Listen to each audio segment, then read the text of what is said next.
ನಮಸ್ಕಾರ ರೈತ ದೇವರು.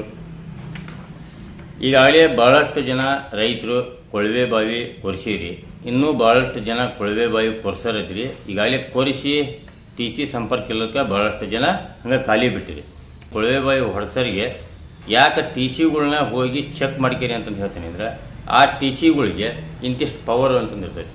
ಈಗ ಒಬ್ಬ ಮನುಷ್ಯ ಒಂದು 2 ರೊಟ್ಟಿ ತಿಂತಾನ ಅಂತಂದು ಇಟ್ಕೊಳಪ್ಪ, ಅದೇ ಪ್ರಕಾರನ ಆ ಟಿ.ಸಿಗಳಿಗೆ 2 boring capacity, 5 boring capacity, 10 boring capacity ಅಂತಂದು ಇರ್ತೈತಿ. ಆದ್ರೆ ನಮ್ಮ ರೈತರು ಏನು ಮಾಡಾಕತ್ತಾರ ಅಂದ್ರೆ, ಮಗ್ಗಲ್ದಾಗ ಟಿ.ಸಿ ಐತಿ ಅಂದ್ರೆ ಮಗ್ಗಲ್ದಾಗ ಯಾವ H.T ಲೈನ್ ಹೋಗೈತಿ, L.T ಲೈನ್ ಹೋಗೈತಿ ಅಂತಂದು ಅದನ್ನು ನೋಡಲ್ಲ. ಅದನ್ನು ನೋಡಲಿಲ್ಲ ಅಂದ್ರೆ ಕೊಳವೆ ಬಾವಿ ಕೊರೆಸಿ ಹೋಗ್ತಾರೆ. ಹಿಂಗೆ ಕೊಳವೆ ಬಾವಿ ಕೊರೆಸೋದ್ರಿಂದ ನಮ್ಮ ರೈತರಿಗೆ ವಿದ್ಯುತ್ ಸಂಪರ್ಕ ಸಿಗಲಾರ್ದಂಗೈತಿ. ಮೊದಲಿಗೆ ರೈತರು ಕೊಳವೆ ಬಾವಿ ಕೊರೆಸೋದಕ್ಕಿಂತ ಪೂರ್ವದಲ್ಲಿ ತಮ್ಮಲ್ಲಿ ಮಗ್ಗಲ್ಲಾಗಿರ್ತಕ್ಕಂಥ ಟಿ.ಸಿಗಳಿಗೆ ಎಷ್ಟು ಕಲೆಕ್ಷನ್ ಅದಾವು ಅಂತಂದು ಮೊದಲಿಗೆ ಚೆಕ್ ಮಾಡ್ಕೋಬೇಕು. ಒಂದು ವೇಳೆ ತಾವು ಚೆಕ್ ಮಾಡ್ಕೊಳ್ಳಿಲ್ಲಕ್ಕ ಅಂದ್ರೆ ತಮಗೆ ತೊಂದರೆ ಆಗತ್ತೆ.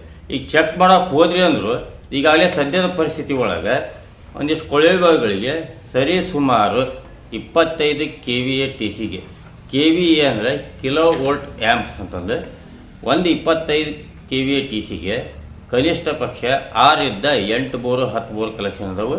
ಹಿಂದಿನ ವಿಡಿಯೋದಾಗ ಹೇಳ್ದಂಗೆ ಅವ್ರು ಪಳೆ ಹಚ್ಚಿ ಹೊಡ್ಯಾಕತ್ತಾರೆ. ಈಗ ಇನ್ನು 63 KVA ಟಿ.ಸಿಗೆ ಸರಿಸುಮಾರು 18ರಿಂದ 20 ಬೋರ್ಗಳು ಕಲೆಕ್ಷನ್ ಅದಾವು. ಅದೇ ಪ್ರಕಾರ ಒಂದು 100 ಟಿ.ಸಿಗೆ ಒಂದು 30 ಮಟನೂ ಇರ್ಬೋದು. ಈ ಕಾರಣಕ್ಕೆ ತಾವೇನಾದರೂ ಕೊಳವೆ ಬಾವಿ ಹೊಡಿಸಿದ್ರಿ ಅಂದ್ರೆ ತಮ್ಮ ಮಗ್ಗಲ್ದಾಗ ಟಿ.ಸಿ ಐತಿ ಅಂದ್ರೂ ತಾವು ಯಾವುದೇ ಕಾರಣಕ್ಕೂ ಕೊಳವೆ ಬಾವಿನ ಹೊಡ್ಸಕ್ಕೆ ಹೋಗ್ಬೇಡ್ರಿ. ಅದ್ರದ್ದು ಕಲೆಕ್ಷನ್ ಎಷ್ಟೈತಿ, ಅದ್ರ ಕೆಪಾಸಿಟಿ ಎಷ್ಟೈತಿ ಅನ್ನೋದು ಮುಂಚೆ ನೋಡ್ಕೊಂಡ್ಬಿಟ್ಟು ತಾವು ಕೊಳವೆ ಬಾವಿ ಹೊಡಿಸಿದ್ರೆ ಸೂಕ್ತ ಅಂತಂದು ಹೇಳ್ತೇನೆ. ಅದೇ ಪ್ರಕಾರ ಈ 25 KVA, 63 KVA ಮತ್ತು ಒಂದು 100 KVA ಟಿ.ಸಿಗೆ ಎಷ್ಟು ಬೋರ್ವೆಲ್ಗಳು ಕಲೆಕ್ಷನ್ ಕೊಡ್ಬೋದು ಅನ್ನೋಂಥದ್ದನ್ನು ನಾನು ನಮ್ಮ ರೈತರಿಗೆ ಅರ್ಥ ಆಗಂಗೆ ಅಷ್ಟೇ ಹೇಳ್ತೇನೆ. ಇದ್ರ ಮೇಲೆ ತಾವು ಅರ್ಥ ಮಾಡ್ಕೊಂಡು ತಮ್ಮ ಬೋರ್ವೆಲ್ಗಳನ್ನ ಕಲೆಕ್ಷನ್ ತಗೋಬೋದು. ಈಗಾಗಲೇ ಬಹಳಷ್ಟು ರೈತರಿಗೆ ಈಗಾಗಲೇ ಹೇಳ್ದಂಗೆ ಬಹಳಷ್ಟು ಕೊಳವೆ ಬಾವಿಗಳು ಓವರ್ಲೋಡ್ ಆಗ್ಯಾವ. ಓವರ್ಲೋಡ್ ಆದಂಥ ಟಿ.ಸಿಗಳನ್ನ ಅಪ್ಗ್ರೇಡ್ ಮಾಡೋದು ಹೆಂಗೆ ಅಂತಂದು ನಾನು ಮುಂದಿನ ವಿಡಿಯೋದಾಗ ಹೇಳ್ತೀನಿ. ಇದಕ್ಕೂ ಮೊದಲು ಯಾರೆಲ್ಲ ನಮ್ಮ ರೈತರು ನಮ್ಮ ರೈತ ದೇವರು ರೈತ ಸಂಘದ ಯೂಟ್ಯೂಬ್ ಚಾನಲ್ನ ಸಬ್ಸ್ಕ್ರೈಬರ್ ಆಗಿಲ್ಲ, ಎಲ್ಲರೂ ಸಬ್ಸ್ಕ್ರೈಬರ್ ಆಗಬೇಕು ಅಂತಂದು ನಾವು ವಿನಂತಿ ಮಾಡ್ತಾ, ರೈತ ಬಾಂಧವರೇ, ಕೃಷಿ ಪಂಪ್ಸೆಟ್ಗಳಿಗೆ ಅತಿ ಹೆಚ್ಚು ಬಳಕೆ ಮಾಡ್ತಕ್ಕಂಥ ಟಿ.ಸಿ ಅಂದ್ರೆ 63, ಒಂದು 100, 25 ಟಿ.ಸಿ ಅಂತಂದು ಇರ್ತಾವಲ್ಲ, ಅದರೊಳಗೆ 25 KVA ಟಿ.ಸಿನ ಅತಿ ಹೆಚ್ಚು ಕೃಷಿ ಪಂಪ್ಸೆಟ್ಗಳಿಗೆ ಬಳಕೆ ಮಾಡ್ತಾರೆ. ಈ 25 KVA TC 20 kilo watt button ಒತ್ತಡ ತಡ್ಕೊಂತೈತಿ. ಅಂದರೆ 20 ಕಿಲೋ ವ್ಯಾಟ್ ಹಾಕಿದೆ ಅಂದ್ರೆ ಅಷ್ಟ ತಡ್ಕೊಂತೈತಿ. ಅಂದರೆ ಒಬ್ಬ ಮನುಷ್ಯ 2 ರೊಟ್ಟಿ ತಿಂದ್ರೆ ಹೆಂಗೆ ತಡ್ಕೊಂತ ಅಂತ ಆಗಲೇ ಹೇಳಿದ್ನಲ್ಲ, ಹಂಗೆ ಅದು 20 ಕಿಲೋ ವ್ಯಾಟ್ ಮಟ್ಟ ತಡ್ಕೊಂತೈತಿ. 20 ಕಿಲೋ ವ್ಯಾಟ್ ಅಂದ್ರೆ ಎಷ್ಟು ಅಂತಂದು ಹೇಳ್ಬೇಕಂದ್ರೆ ಅದನ್ನ ನಾವು ಮೋಟರ್ನಲ್ಲಿ ಹೇಳ್ಬೇಕಾಗೈತಿ. ಅದಕ್ಕೆ ನಾವು HP ಅಂತಂದು ಕರಿತೀವಿ. HP ಅಂದ್ರೆ ಹಾರ್ಸ್ ಪವರ್ ವ್ಯಾಟ್ ಅಂತಂದ್ರೆ, ಒಂದು HP ಅಂದ್ರೆ 746 ಎಲೆಕ್ಟ್ರಿಕಲ್ ಹಾರ್ಸ್ ಪವರ್ ವ್ಯಾಟ್ ಅಂತಂದು. ವ್ಯಾಟ್ ಅಂದ್ರೆ ತಮ್ಮ ಮನ್ಯಾಗ ಏನು ಬಲ್ಬ್ ಉಪಯೋಗಿಸ್ತಿಲ್ಲ, ಮನೆಗೆ ಏನು ಎಲೆಕ್ಟ್ರಿಕಲ್ ಬಲ್ಬ್ ಅವು 10 ವ್ಯಾಟು, 20 ವ್ಯಾಟು, 60 ವ್ಯಾಟು, 100 ವ್ಯಾಟ್ ಅಂತಂದು ಏನಿರ್ತಾವಲ್ಲ, ಹಂಗೆ 100 ವ್ಯಾಟಿನ 7 ಬಲ್ಬ್ ಉರಿದ್ಯಾ ಅಂತ ಅಂದ್ರೆ 1 HP ಸಮ ಆಗೈತಿ. ಈಗ ತಮ್ಗೆ HP ಅಂದ್ರೆ ಏನಂತಂದು ತಮ್ಗೆ ಅರ್ಥ ಆಗೈತಿ. ಈಗ 20 ಕಿಲೋ ವ್ಯಾಟನ್ನು HP ಯಾವ ರೀತಿ ಕನ್ವರ್ಟ್ ಮಾಡೋದು ಅಂತಂದು ಹೇಳ್ತೀನಿ. 25 KVA ಟಿ.ಸಿಗೆ ನಾವು 27 HP ವರೆಗೂ ನಾವು ಲೋಡ್ ಕನೆಕ್ಟ್ ಮಾಡ್ಬೋದು. ಅಂದ್ರೆ ಈಗ 25ರದ ಒಂದು ಟಿ.ಸಿ ಐತಿ ಅನ್ನ 25 ಟಿ.ಸಿಗೆ ನಾವು 5.5 HP ಮೋಟ್ರನ್ನ ನಾವು 5 ಬೋರ್ಗಳನ್ನು ಕಲೆಕ್ಷನ್ ಮಾಡ್ಬೋದು. ಇನ್ನು 6.5 HP ಮೋಟರ್ಗಳನ್ನು ನಾವು 4 ಬೋರ್ಗಳನ್ನು ಕನೆಕ್ಷನ್ ಕೊಡ್ಬೋದು.